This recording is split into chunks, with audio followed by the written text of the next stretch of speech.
लोचनी सुख झाले ओ सासरी, सुख झाले ओ सासरी.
अंगे सर्वोत्तम भोगी काम भोगिता समचरण सरोजम सांद्र नीलांबुदाभम जगननिहित पाणी मंडनम मंडनानां तरुण तुलसीमाला कंदरम कंजनेत्रम सदय धवलहासं विठ्ठलं चिन्तयामि अलंकापुरी रम्यसिंहासनस्थं पदां भोजतेजस्फुरदिप्रदेशं विदीन्द्रादिदेवैः सदा स्तूयमानं समाधिस्थमूर्ति भजे ज्ञानदेवं पांडुरंगा करू प्रथम नमन दुसरे चरणा संतांचिया त्यांच्या कृपादानी कथेचा विस्तारू बाबाजी सद्गुरु दास तुका आत्मरूप गणेशू केली स्मरण होय सकल विद्येचे अधिकरण ते चिवंदू श्री चरण श्री गुरूंचे ते नमस्कारोनी आता अभिनव भाग्यविलासिनी जे चातुर्यार्थ कला कामिनी ते श्री शारदा विश्वमोहिनी नमिली मिया मदरधे सद्गुरु जेणे तारिलो हा संसार पुरु म्हणून विशेष अत्यादरू विवेकावरी शरण शरण जी हनुमंता तुझा लो रामदूता काय भक्तीच्या त्या वाटा मज रावाव्या सुबटा मस्तक माझा पायावरी या वार करी संतांच्या नमो तीर्थ पंथा चालती पाऊले हा नमो तीर्थ पंथा चालती पाऊले नमो तीर्थ पंथा चालती पाऊले हा नमो तीर्थ पंथा चालती पाऊले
संजीवयत्यखिल शक्तिधर स्वधाम्नां अन्याश्चरणश्रवणत्वगादीन् प्राणान् नमो भगवते पुरुषाय तुभ्यं हरिरथाच पळाणारी लागवरी नरिगती अवघ्या अंगे सर्वोत्तम भोगी काम भोगिता वाचा वाच्यत्वाशी नये कोठे काय करावे तुका म्हणे देवा ऐशा देव पिशा उदारा अवघ्या अंगे सर्वोत्तम भोगी काम भोगिता प्रस्तुत प्राप्त प्रसंगी आपल्या या नाला सोपारा प्रभागातील असणारी ही सगळी रहिवासी मंडळी त्यातल्या त्यात विशेषत्वाने काल आपल्या मनोहर महाराजांनी ज्यांचं आदरातील गौरव केलेला आहे पूजन केलेलं आहे संत पूजन केलेलं आहे असे तावडे महाराज असतील त्यांच्या संबंधाने सर्व वारकरी मंडळी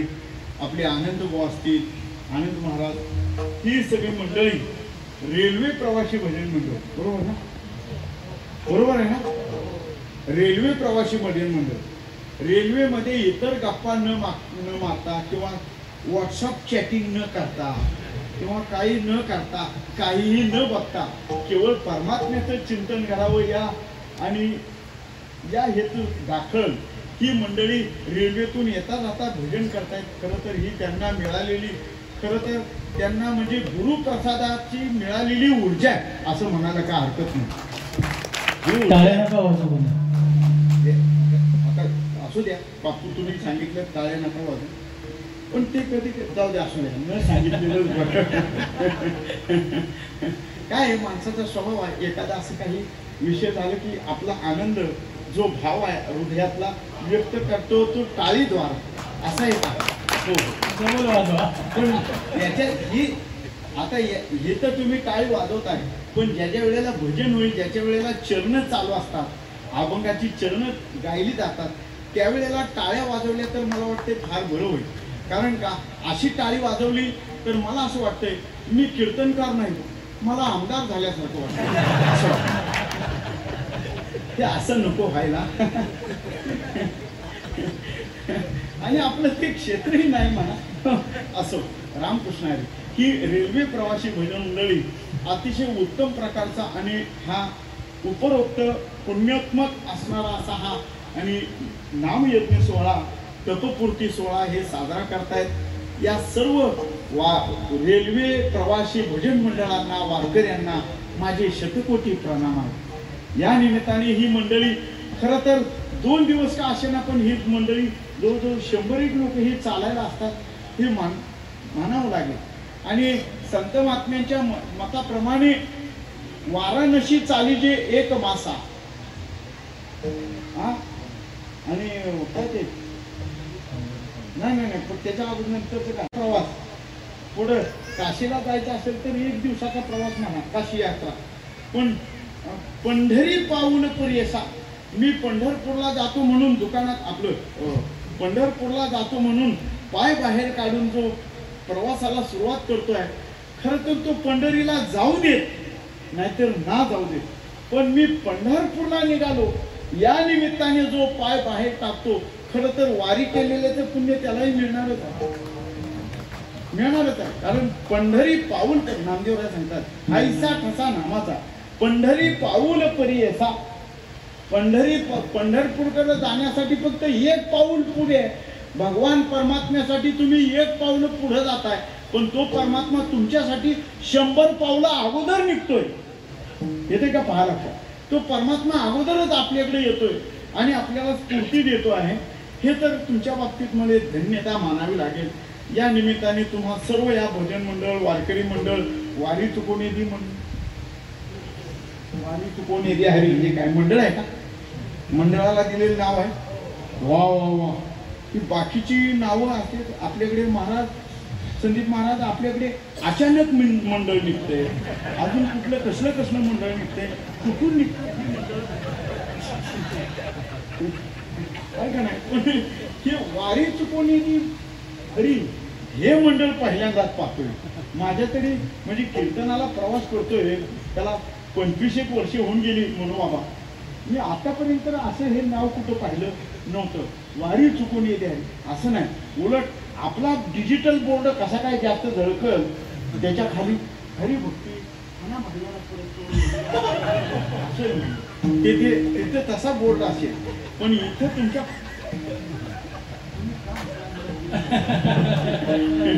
इथं तशी कोणाचे बोर्ड नाहीये, कुणी नाही. फक्त श्रेष्ठ वारकऱ्यांचे फोटो, भगवान परमात्मा, ज्ञानोबा तुकोबाराय आदी करून दांता राजा, मांगलिक असणारं गणेश ही बरे आहे. असं पाहिजे. खरं तर तुमचा आदर्श अनेक मंडळांनी घ्यायला पाहिजे. गावोगावच्या पारायणातल्या सप्ताहाच्या मंडळांनी, सप्ताहाच्या अधिकाऱ्यांनी आपल्या नावापेक्षा ज्ञानोबाराय तुकोबारायांचं, आपल्या धर्माचं नाव कसं उज्ज्वल राहील याचा विचार केला जर हे असं काही छापलं तर मला असं वाटतंय धर्माला आलेली ग्लानी आहे ना ती संपुष्टात येईल आणि अधर्माची अभिवृद्धी होण्याच्या ऐवजी तो अधर्म खंडित होईल, धर्मच संस्थापित होईल. आहे का नाही? म्हणून तर म्हणावं लागतंय की वैष्णवांचा माल खरा असो. या नियमांना अनुसरून तुम्ही आणि हा नामयज्ञ तपपूर्ती सोहळा करता आहात. पण सोहळ्याची सांगता आपल्या काल्याच्या कीर्तनाने होते, हे एक मोठं जमेची बाजू. कारण काही ठिकाणी काला काही ठिकाणी करतच नाही, तो काही ठिकाणी अजूनही लोकांना संभ्रम आहे. पण असो, आता ही तुमचं शनिवार रविवार गाठून काम आहे मुंबईकरांचं. कारण का सुट्टीचे दिवस एवढेच आहेत. त्याच्यात काय द्वादशी आली काय, नाहीतर आणखी एकादशी आली काय, हे कारण का ही मुंबई म्हणजे धावाधावी करी ऐशी धावाधावी. ह्या मुंबईत जो कोणी धावाधावी करेल तोच आहे. जो कोणी पडेल त्याला तुडवून माणसं जातील, आहे का नाही, त्याला द्वेष मिळून जातील. अवघड आहे. कारण का मीही काही दिवस मुंबई केलेली आहे. साधारणपणे 1988 ते 95 या वेळेत कोटिकार्य चकारः गर्गाचार्य सांगतायत परमात्मा कृष्णाचा अवतार परिपूर्णतम आहे. इतर अवतार अंश अंशांश कला आवेश पूर्ण आणि परिपूर्णतम फक्त कृष्णच अवतार आहे. इतर अवतार अंश अंशाधिकाचे आहेत, आवेश कलादी अवतार आहेत, पण कृष्ण अवतार मात्र परिपूर्णतम आहे. म्हणून कृष्णचरित्र गाऊन, कृष्णचरित्र सांगून वा कृष्णचरित्र श्रवण करून आपल्या जीवनालाच नव्हे तर आपल्या परमार्थ दशेलाही पूर्णत्व लाभणं खरं तर हे काल्याच्या कीर्तनाचं प्रयोजन.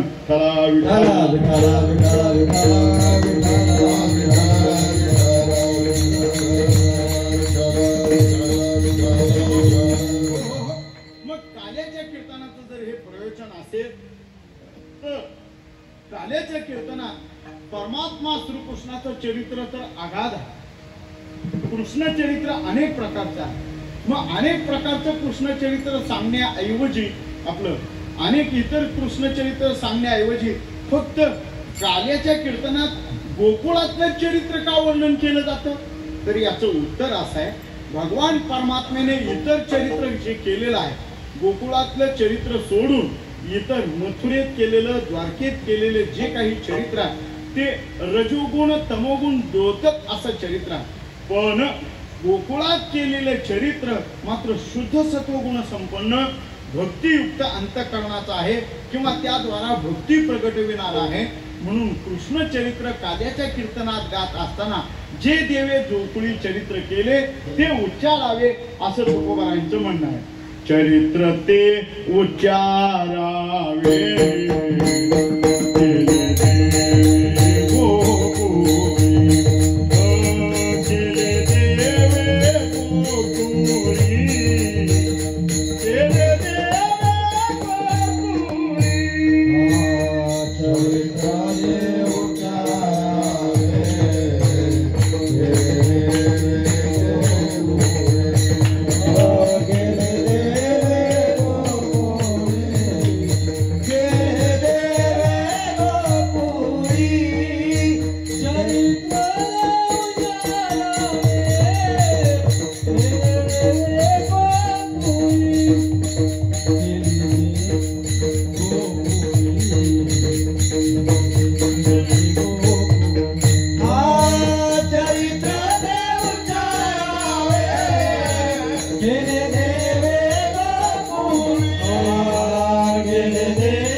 जनकाच्या बागेतून फुलं तोडून आणा. त्यावेळेला प्रभू रामचंद्र आणि लक्ष्मणजी जनकाच्या बागेत गेले, फुले तोडून आणली. आणि त्यावेळेला सकाळीच नगराबाहेर असणार त्या अंबिकेच्या मंदिरात पूजा करण्यासाठी सीता माता आपल्या सख्यांच्या सोबत आली. आणि सख्यांच्या सोबत आली असताना आणि या सगळ्या तिच्या मैत्रिणी, सीतेच्या मैत्रिणींनी प्रभू रामचंद्राला लक्ष्मणजींना पाहिलं आणि आनंद वाटला. आणि सीता मातेला मात्र पाहिलं आणि एका झाडाआड उभ्या राहून सीता माता डोळे झाकून शांत उभ्या आहेत. आणि बाकीच्या मैत्रिणी म्हणतायत, बाई आता इथं होती गेली कुठं, सीता इथं होती गेली कुठं. सीतामाई आई साहेब झाडाच्या आड डोळे झाकून उभे आहेत. या सगळ्यांनी पाहिलं काय राजबिंड आहे, काय तेज आहे, काय क्षात्र धर्म आहे वगैरे. हे दोन कुमार किती सुंदर सुरेख आहे, त्यांचे आठवरेखीव शरीराचा बांधाय वगैरे असं त्या एकमेकी त्या आज सीतेच्या मैत्रिणी गप्पा गोष्टी करतायत. एकीनं पाहिलं सीता झाडाच्या आड उभे आहे आणि ती आली. काय ग सीते, काल प्रभू रामचंद्र आणि त्या लक्ष्मणावर सगळी मिथिला नगरी मोहित झाली. सगळेजण चाचा उचलून बघण्यासाठी आणि येत होते, तू मात्र त्यांना पाहिलंस आणि आता मात्र तुझ्या समोर उभे असताना डोळे दाखवून झाडाआड लपतेस, याचं कारण काय. त्यावेळेला सीता मातेनं उत्तर दिलं, बायानो तुम्ही गोंगाट करू नका, कारण मी ज्याला पाहिलंय तो अनंत कोटी ब्रह्मांडधीश तो परमात्मा आहे आणि तो विष्णूचं स्वरूप आहे. ती विष्णूची एक लीला आहे आणि त्या परमात्म्याचं स्वरूप मी माझ्या हृदयात धारण करते. तेव्हा मी डोळे झाकलेत याच्यासाठी, जर हे परमात्म्याचं स्वरूप इतकं लागवी आहे, हे लागवी स्वरूप जर तुम्ही माझ्यापासून चोरून नेलं तर मला सापडणार नाही. तेव्हा माझ्या हृदयात राहिलेलं जे प्रभू रामचंद्राचं स्वरूप माझ्या डोळ्याद्वारा नेत्राद्वारा बाहेर जाऊ नये म्हणून मी माझे डोळे झाकलेत.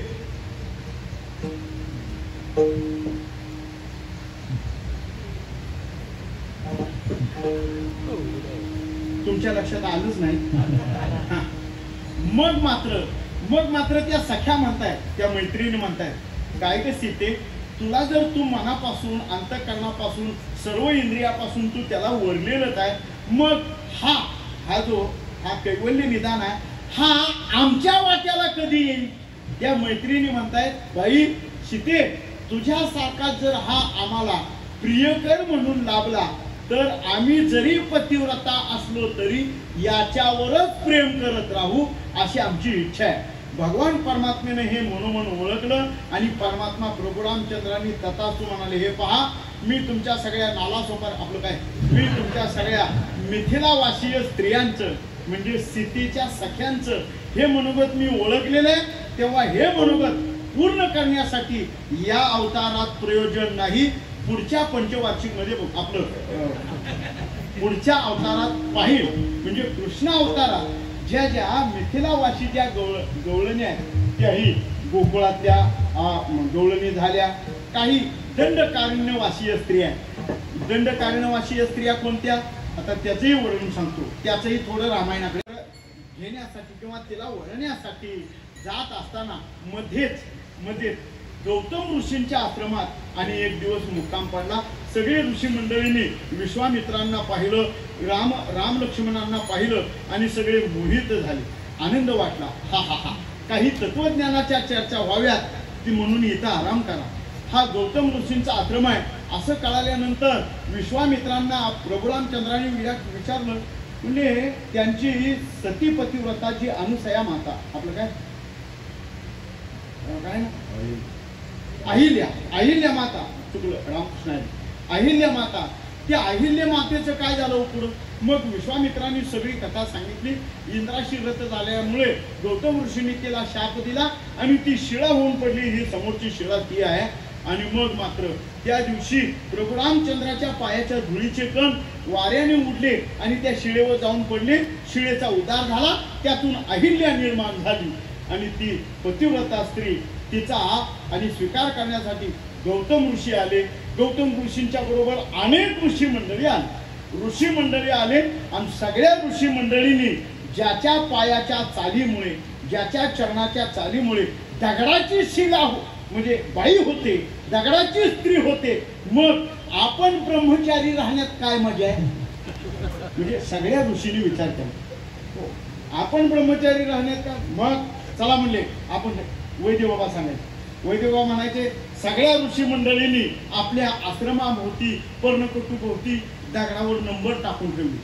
समजा एखाद्या ऋषीला वाटलं आपल्याला दगडच नाही राहिला आणि रात्रीचाच कुणी उचलून गेला म्हणजे आपल्याला टाका. मग जे जे काही 50-60 वर्षाचे 80 वर्षाचे झालेले ऋषी पण ब्रह्मचारी, त्यांना सुद्धा असं वाटलं,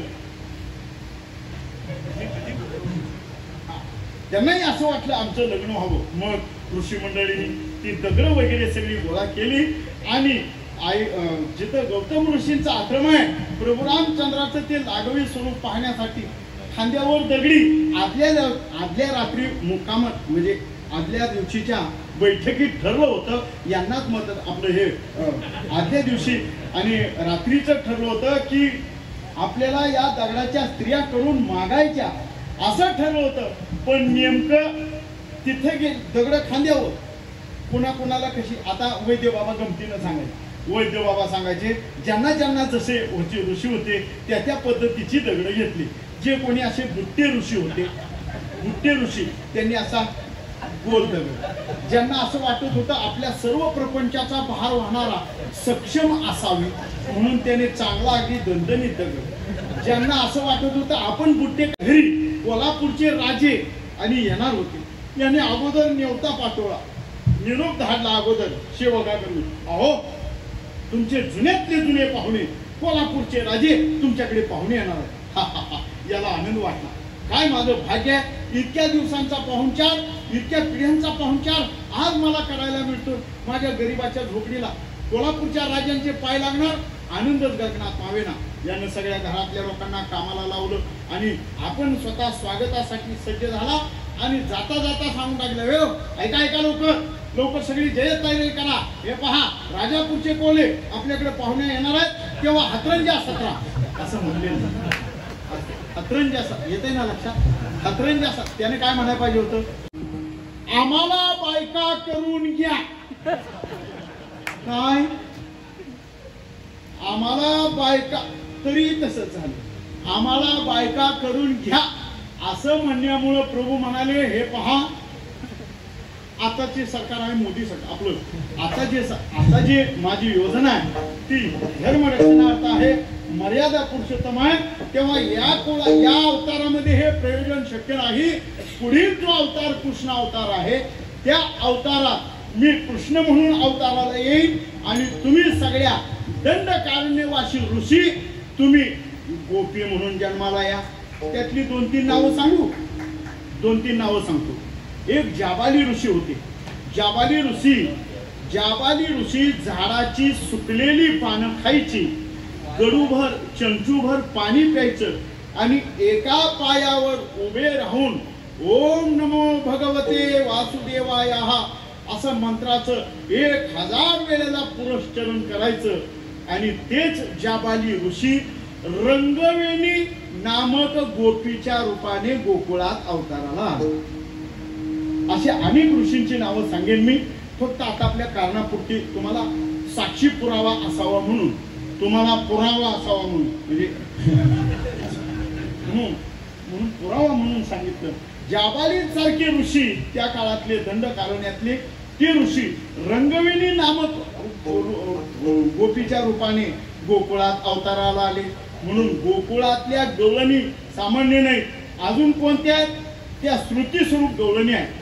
गोकुळातल्या गवळणी श्रुती स्वरूप कोणत्या, एक कर्मपर श्रुती, 80,000 कर्मपर श्रुती आहेत, 11,000 उपासनापर श्रुती आहेत आणि 4 लक्ष ज्ञानपर श्रुती आहेत. 80,000 कर्मपर श्रुती आहे. कर्मपर श्रुती हे वेदाचा भाग, उपासनापर श्रुती तोही वेद आणि ज्ञानपर श्रुती त्याही वेदाच्या. म्हणून वेदापासून निर्माण झालेल्या त्या श्रुती परमात्म्याचं स्वरूप ओळखण्यासाठी गोकुळात गवळणी म्हणून अवताराला आल्या. एकनाथ महाराज वर्णन करतात भागवतामध्ये, त्या जाण वेद गर्भीच्या श्रुती त्याही परतल्याने तिने ती माझी सुख संगती न पवेची. वेद गर्भातल्या श्रुती असणाऱ्या त्या गोकुळातल्या गवळणी झाल्या. कोण कोण? कर्मपर श्रुती, कर्मपर श्रुती सुना झाल्या, उपासनापर श्रुती लेकी झाल्या, ज्ञानपर श्रुती सासवा झाल्या. अशा या 3 प्रकारच्या नारी गोकुळात जन्माला आल्या. कोणी सुना, कोणी लेकी, कोणी कृष्ण माझे गुरु, कृष्ण माझे गुरु, कृष्ण माझे गुरु, कृष्ण माझे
परमात्म तत्वाशी एकरूप झाली. कोणकोणत्या स्वरूपाने? काया वाचा मनाने सर्वांगाने परमात्म्याची रत झालेली गवळणी. या गवळणींचं वर्णन तुकोबाराय अभंगाच्या पहिल्या चरणामध्ये. हरी रथाच पळणारी, हरी रथाच पळणारी, हरी रथाच्या पळणारी, हरी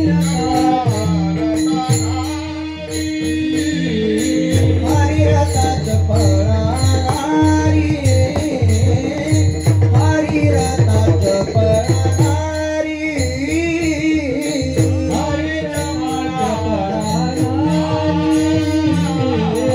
हरी रथाच पळणारी, लागवरी नरे विधते, लागवरी नरी धाती, अवघ्यांगे सर्वोत्तम, अवघ्यांगे सर्वोत्तम, लागवरी नरी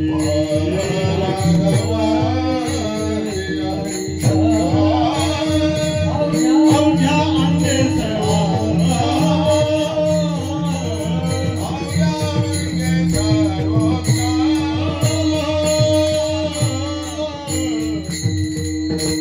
हरिरथाच पळणारी, लागवरी नरगती.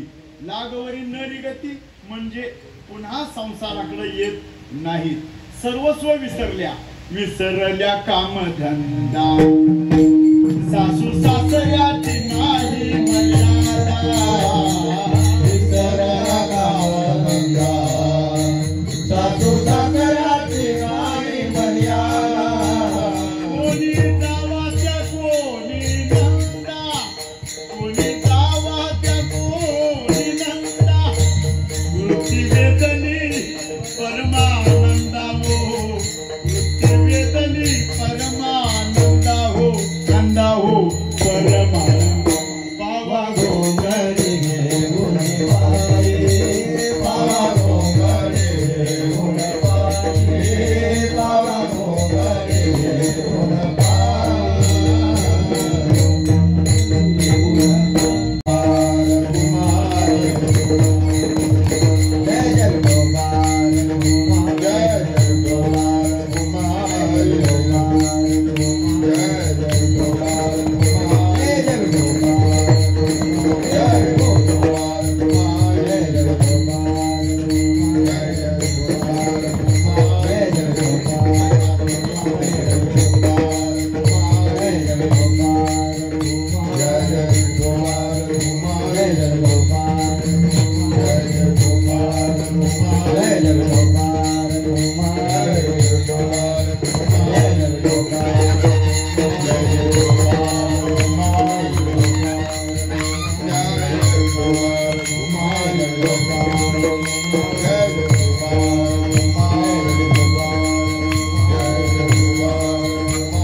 पण काय सांगावं, त्या दिवशी अशा बालुशा खाल्ल्या आणि मला पेलेले आपलं मला याची काय योग्यतेच आहे.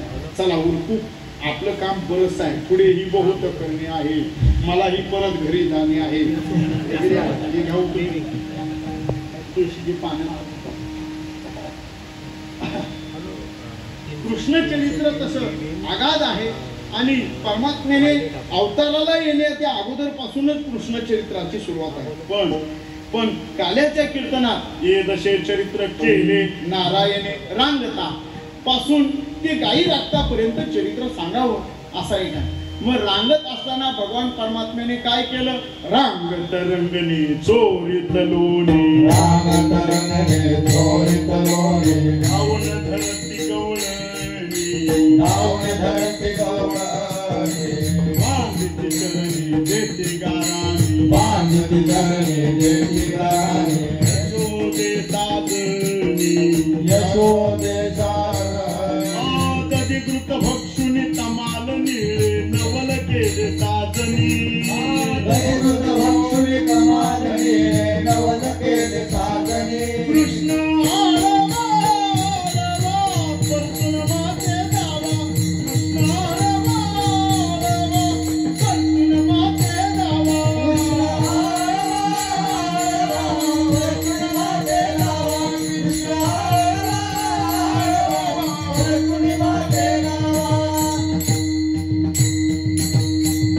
आणली सोबत.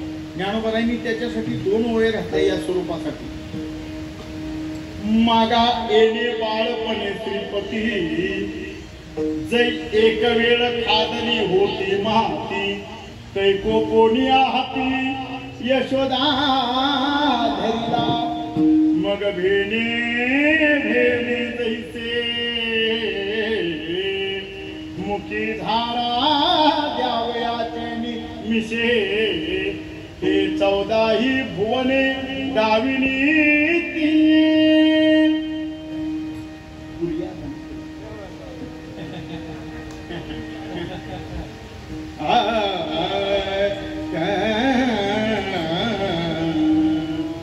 येते ना मला चुकलं तर सांगितलं.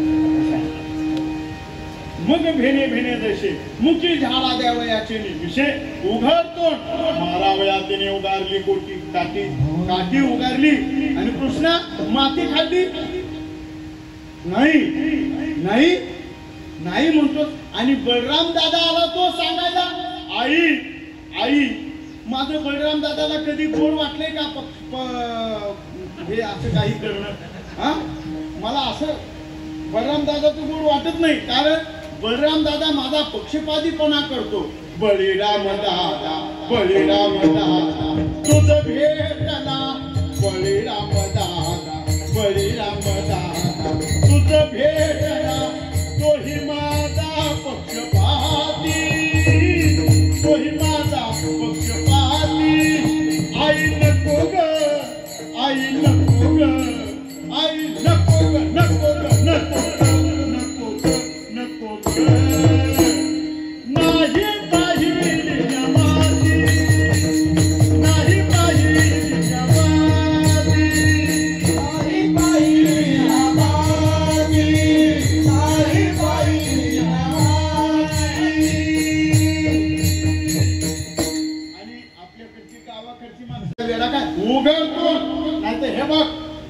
जशी काठी उगारली तसं कृष्णाने आपल्या यशोदा मैयाची मती कुंठित केली आणि लीला दाखवली. काय हो?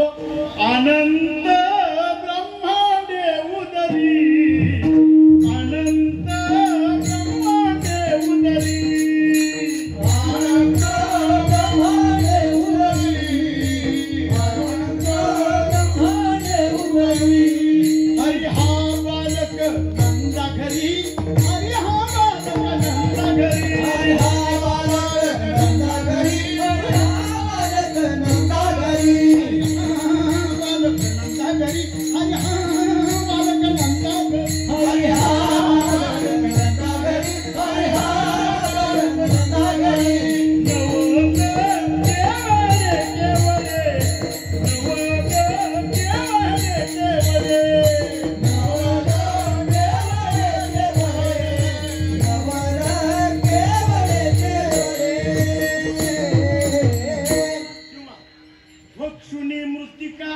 वदनी दाविली 14 भुवने निळोबराय वर्णन करतात. यशोदा मैयाला माती खाल्ली हे निमित्त केलं पण आपल्या मुखात यशोदा मैयाला संपूर्ण ब्रह्मांडाचं दर्शन दाखवलं. हे कधी केलं? रांगता हे परमात्मा आणि हळूहळू मोठे होऊ लागले, तशा परमात्म्याच्या खोड्याही वाढू लागल्या. आणि मग घरात चोरी करता करता यशोदा मैया वैतागली. काय रे कृष्णा, हे रोजच तुझं दैदोप खाणं, माठ फोडणं हे बरं नाही. जरा आता मोठा झाला, मुलांच्यात मी खेळायला जात जा, वा जरा व्हॉट्सअप चॅटिंग वगैरे आपलं हे जे काही करीत जातो हे करायचं सोडून आणि आता सारखाच करा, हे बरं नाही. जरा मुलात खेळायला जा. यशोद परमात्मा म्हणतायत याच्यासाठी तरी एवढं सगळं चालू होतं. मग मात्र आणि परमात्म्याने एक दिवस किमियाच केली. आईनं कसं का होईना आपल्याला शिक्षा लावावी म्हणून खोडी केली. काय खोडी केली?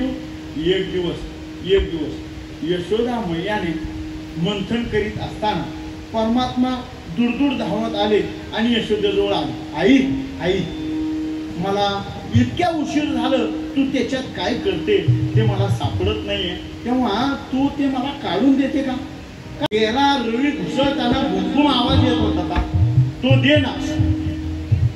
कसं काढून द्यायचं रे? तू काही दुसरं काही माग, गोट्या माग, चेंडू माग, विटी दांडू माग, लाकडाचा हत्ती घोडे माग, हे सगळं काही माग, सगळं काही.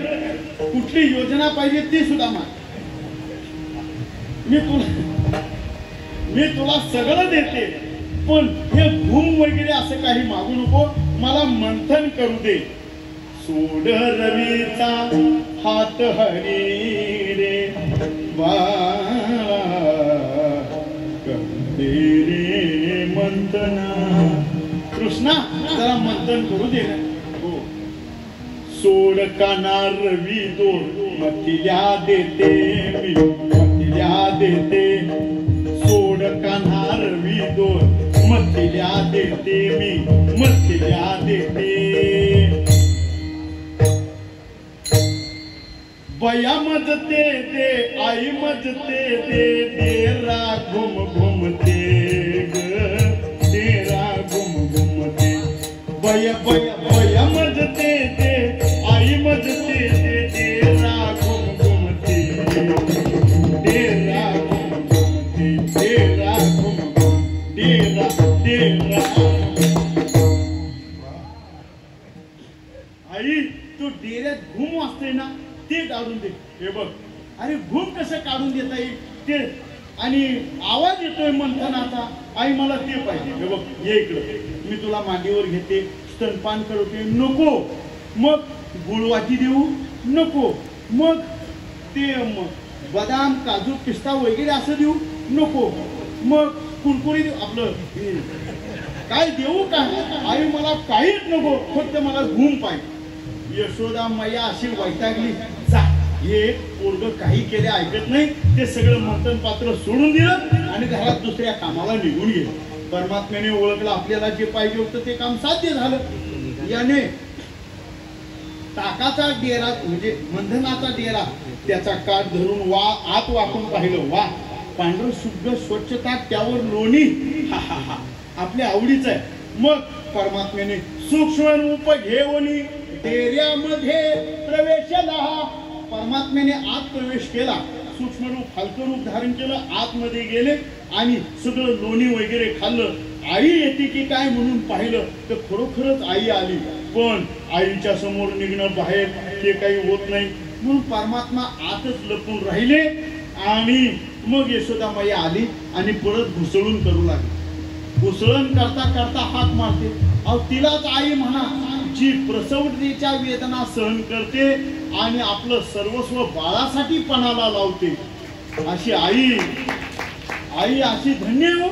आपण आपल्या आईच्या कुशीत जन्माला आलो, हे धन्य आहे संदीप दादा. खरंच आपण आपल्याला स्वतःला धन्यता मानली पाहिजे. का? आईच्या कुशीत 9 मासवरी जन्मोनी मेलो नाही अजून. जन्म आपण जन्म घेतला आणि आपल्या भाग्याने, महत् भाग्याने, गुरुप्रसादाने, तत्वमसी महावाक्य प्रबोधाने आपल्याला परमार्थाची जडणघडण कळाली. हे आपलं भाग्य आहे. तुमच्यासह माझं, माझ्यासह तुमचं सुद्धा भाग्य आहे. नाहीतर काही आईचे जन्म जावे वाया, बाकीच्यांचे जन्म वायाच गेलेले आहेत. जे काय भक्ती विनयतीने जळो लाजीरवाने यातना भोगणी पुरी. चला चला चला. मग धन्य भगवान परमात्म्याची ती लीला अतिशय अगम्य. आतल्यात लोणी खाल्लं, यशोदा मैया आली, पण पोरग काही दिसत नाही. कुठं गेला असला? सगळ्या वाड्यात पाहिलं, कृष्णदासी होत्या, त्यांना विचारलं, तो काही कुठं दिसत नाही. देवडीच्या मुख्य दरवाजावर गेली, तिथं येणाऱ्या दारांना महिलांना विचारते, अहो माझं पोरग पाहिलं का? माझा कृष्ण देखिला का? माझा कृष्ण देखिला का? कोणीतरी सांगा गे सांगा, कोणीतरी सांगा गे सांगा.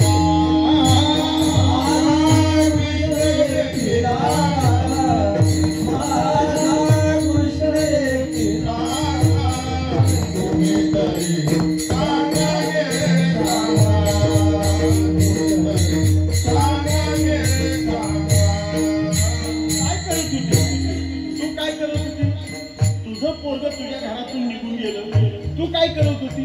अहो काय नाही हो, दूध उतू गेलं, चूल खराब झाली, मी सारवू लागले आणि पोरग अंगणात सोडलं, हातात फुल दिलं खेळायला आणि पोरग फुल घेऊन फुल झालं. म्हणजे आपलं फुल घेऊन कुठं गेलं काही माहित नाही.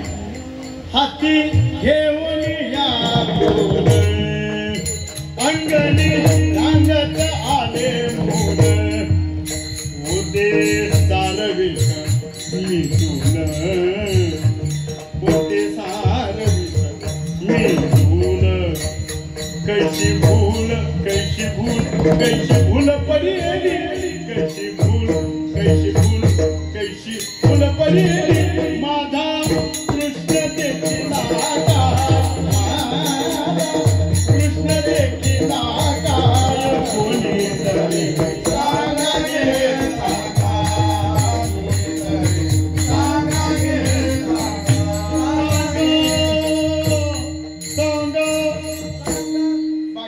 यशोदामाया पुन्हा मंथन करू लागली. मंथन करता करता उशीर झाला. लोण्याचा गोळा काही वर येईना. मग काही त्या दासदासी म्हणतायत, बाई यशोदामाई किती उशीर झालं दुसरं करता. लोण्याचा गोळा मोठा असेल, खाली चिकटला असेल, पहा बरं हात घालून. पूर्वीच्या काळी जुन्या काळात महिलांची जी पंचुकी होती, महिलांची जी चोळी होती ती इथपर्यंत होती.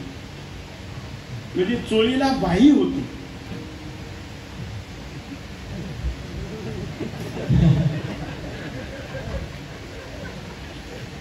तुमच्या लक्षात नाही आहे ना?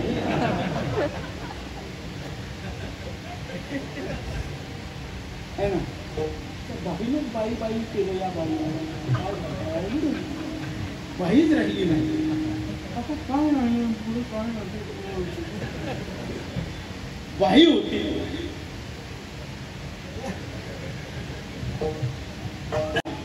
पोटचा गोळा सापडला, जसा सापडला तसाच उचलला आणि ते पांढरं झालेलं, लोणी लागलेलं, ताकाच्या शितड्या वगैरे सगळं अंगावर चिकटलेलं, ते ताकानं बरबटलेलं, लोण्यानं माखलेलं शरीर कृष्णाचं पाहिलं. अरे अरे नडीवाळा, नंदराजाच्या कान्हा, नडीवाळा अलगटा नंदबाळा, अरे काय रे हे? मला असं वाटलं होतं तू बाहेर गेला. आई तू सांग, मला घुम काढून देत नव्हती, मी घुमच शोधत होतो. अरे मग हे असलं काय घुम तुझं? हे तुझ्या तोंडाला माखण लागलं, हे लोणी सगळं खाल्लं, एवढं सगळं ते मंथन पात्र फोडलं, हे सगळं तुझंच काम आहे. थांबा, तुला हे असं नाही सुधारायचा, तुला चांगली शिक्षा लावते. मग यशोदा मैयानं त्याला नवमाकू घातला आणि उखळाला बांधला. उखळाला बांधणाऱ्या कृष्णाने काय केलं, ते उखळ आडवं केलं आणि अंगणात दोन झाडं होती, विमळ आणि अर्जुन. या दोन्ही झाडांमध्ये गंधर्व होते, शापित गंधर्व. त्या शापित गंधर्वांचा उद्धार करायचा होता. का उद्धार करायचा होता? कारण हे दोन गंधर्व वारीच्या काळामध्ये सुद्धा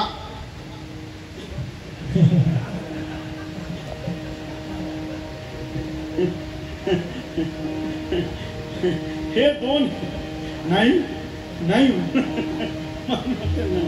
हे दोन गंधर्व, नल कुबेर आणि मणिग्रीव, हे दोन गंधर्व स्त्रियांसोबत जलक्रीडा करत होते. मग पाणी हे पवित्रतेचं प्रतीक आहे. पाणी ही गंगा आहे. गंगेमध्ये स्नान करीत असताना रात्रीच्या वेळेला सर्व नद्या समुद्ररूपी पतीशी एकरूप होतात आणि त्यावेळेला कोणीही स्नान करू नये, कारण तसे केल्यामुळं गंगेचा आणि समुद्राचा वियोग केला असं दोष आपल्याला लागतात. मग त्या दोषाने मनुष्य बाधित होतो. म्हणून रात्री चौथ्या प्रहरापर्यंत म्हणजे रात्रीच्या पहिला प्रहर संपला, दुसरा प्रहर सुरू झाला की दुसऱ्या प्रहरापासून चौथा प्रहर सुरू होईपर्यंत गंगेमध्ये स्नान करायचं नसतं असा एक नियम आहे. गंगेमध्ये स्नान नाही करायचं. मग पहाटे ब्रह्ममुहूर्तावर स्नान गंगेत करायचं असतं असा एक नियम आहे. पण वारीच्या काळात आमचे काही शहाणे वारकरी, शहाणी माणसं दुपारी 2 वाजता रात्रीच्या 2 वाजताच गंगेत जाऊन स्नान करतात. उलट ते दोष बळीवंत होतात बाबा. म्हणून दोष खंडन व्हायचं असते तर ब्रह्ममुहूर्तावर तीर्थाच्या ठिकाणी किंवा गंगेत स्नान करावं. जरी बाथरूम मध्ये आंघोळ करीत असला तरी 3 वाजल्याच्या पुढे आंघोळ करीत जा. काय माणसं 1:30 वाजता आंघोळ. अरे काय 1:30 वाजता तू काय बसे आहेत का आले? अरे अरे अरे अवघड आहे. असं मग करता तुम्ही जडवत वृक्षवत व्हाल असा शाप दिल्यामुळं तेच 2 झाडं विमल आणि अर्जुन या रूपाने नंदराजाच्या वाड्यात आले आणि भगवान परमात्म्याने दोघांच्या मधून उखळ ओढून नेण्याचा प्रयत्न केला. उखळाच्या झटक्याने दोन्ही झाडं काढून मोडून पडली आणि परमात्म्याने त्या झाडातून मणिग्रीव आणि नलकुबेर या गंधर्वांचा उद्धार केला. हे चरित्र कधी केलं? रामगता हे परमात्मा हळूहळू मोठे झाले आणि गोपाळांसमेत गोकुळात चोरी करू लागली. चोरी करता करता दही दुधाची चोरी करायची आणि मग जाता जाता गवळणींची कुरापत काढायची. गवळणींच्या चेष्टा मस्करी करायच्या आणि हे गवळणींनी पाहिलं. कधी पाहिलं? त्या गावात नंदराजाच्या बरोबरीचे आणि असणारं घराणं वृषभानूचं घराणं म्हणजे उपनंद. या वृषभानूची पत्नी प्रभावती इथली सोडून त्या प्रभावतीकडे एक दिवस चोरी करताना सापडली. यांनी काय केलं? सगळ्या गोपाळांना सोबत नेलं आणि दही दूध खाल्लं. गोपाळांना बाहेर घालवलं. आपण आतमध्ये राहून आणि यांच्या पती पत्नीच्या वेणीची आणि दाढीची गाठ बांधून आपण निघून गेले. असं परमात्म्याने हे सगळं खोडी केली आणि त्या प्रभावतीनं पाहिलं. गवळणी सांगती गाराने रात्री आला चक्रपाणी खाऊनी दही दूध तुपलोनी आवडी ओळीनी विरजनी हे बाई आमाची पहावेला यशोदे यशोदे बाळ तुझा गाना कुठवर तो सुदिंगाना यशोदे यशोदे बाळ तुझा गाना कुठवर तो सुदिंगाना. बाई तुझ्या एकट्याच्याच घरी चोरी केली म्हणून तू सांगायली का? नाही अगं अशा अनेक गवळणींची गाराणी तुझ्याकडे येणार आहेत यशोदे. मी त्याला पाहिलंय. पाहती गवळणी तवती पालती म्हणती नंदाची आजी चोरी केली खरे. अशी होता होता सगळ्या जणात मात कळाली की नंदनंदन कान्हा आपल्या मुलांना सोबत घेतो, गवळ्यांच्या मुलांना सोबत घेतो आणि दही दुधाची चोरी करतो. असा हा ऐसा डाव ऐसा साधतो डावगे. यशोदे यशोदे कृष्णाला सांग तुझ्या नगरीत कैसे राहावे गे. तुझ्या नगरीत कसं राहू बरं सांग यशोदे. काहीतरी कृष्णाला सांगावं. आणि मग सगळ्या गवळणी मिळून आल्या. सगळ्या गवळणी आल्या. गाराने सांगाया आल्या. गाराने सांगाया आल्या गोकुळीच्या स्त्रिया. गाराने सांगाया आल्या गोकुळीच्या स्त्रिया. गाराने सांगाया आल्या गोकुळीच्या स्त्रिया.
खात असताना सर्व शिदोरींचा केलेला काळा याचं वर्णन शुकदेव महात्म्याने आणि भागवतामध्ये केलेलं आहे.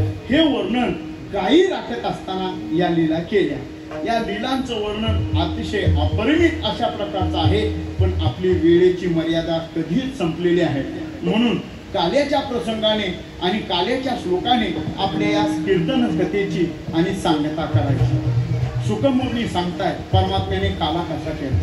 विभ्रद्वेणुं जठरपटयो शृंगवेत्रेच कक्षे वामे पाणो मथुरं कवलं तत्फलान्यंगुरीषु तिष्ठन्मध्ये स्वपरिसुरुधो हासयन्नर्भविस्वे स्वर्गे लोके मीशति बुभुजे यज्ञ भुग्बाल केली गोपाल कृष्ण भगवान की ज्ञानेश्वर माऊली नारायण माऊली नारायणेश्वर माऊली नारायण माऊली ज्ञानेश्वर माऊली तुकाराम तुकाराम पुंडरीक वरदा पुंडरीक वरदा श्री ज्ञानेश्वर पंढरीनाथ भगवान की गोपाल कृष्ण भगवान की श्री संत ज्ञानेश्वर महाराज की श्री संत जगद्गुरु तुकाराम महाराज की सद्गुरु जोग महाराज की हर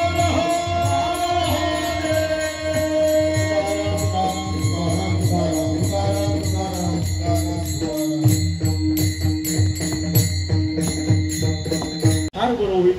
बरं झालं मी आलो कसा तरी रेल्वे मी सगळा इथपर्यंत आलो ते बरं झालं. म्हणजे उघडा वागडा नाही आला ते बरं झालं.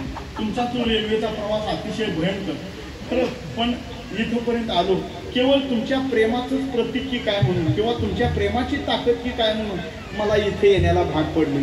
एवढं सगळं तुम्ही प्रतिकूल वातावरण असताना सुद्धा तुम्ही परमार्थ करता. तुमच्या या केलेल्या भक्तिरूपी परमार्थाला, तुमच्या या केलेल्या सत्कृत्याला माझ्या कुळासहित माझे साष्टांग प्रणिपात असो. झालेली चिंतनाची सेवा श्री संत गुरुवर्य ज्ञानोबाराय तुकोबाराय श्री संत आणि आपल्याला जे मार्गदर्शक असणारे गुरुजन त्यांच्याही चरणावर शतशा प्रणिपात. या ठिकाणी जोग महाराज संस्थेचे सुद्धा विद्यार्थी आहेत. या ठिकाणी आमच्या शंकर मिस्त्रींचे सुद्धा आणि शिष्यवर्ग आहेत इथं. आणि काय ते पोटे बाबा काय रामदास महाराज पोटे यांचेही शिष्यवर्ग आहेत. सर्वजण तुम्ही प्रेमी मंडळी आहात. हा तुमचा वारसा परमात्म चिंतनाचा वारसा अखंड चंद्र सूर्य असेपर्यंत असा तेवत राहावा आणि ज्याच्यामुळे आपल्या हिंदुत्व धर्माला उज्ज्वलता प्राप्त व्हावी अशी मी या ठिकाणी शुभकामना व्यक्त करतो. आणि पुनश्च दंडवत करून मी आपल्या सेवेला पुन्हा विराम देतो. विठ्ठल जय जय विठ्ठल जय जय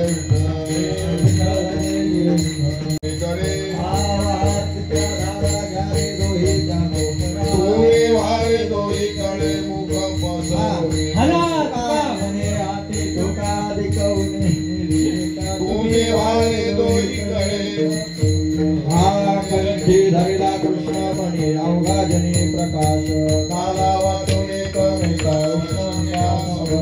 वाकुरिया ब्रह्मादिका उत्तम लोकारथ कालावा तुने कमिता वैष्णविका तुका मने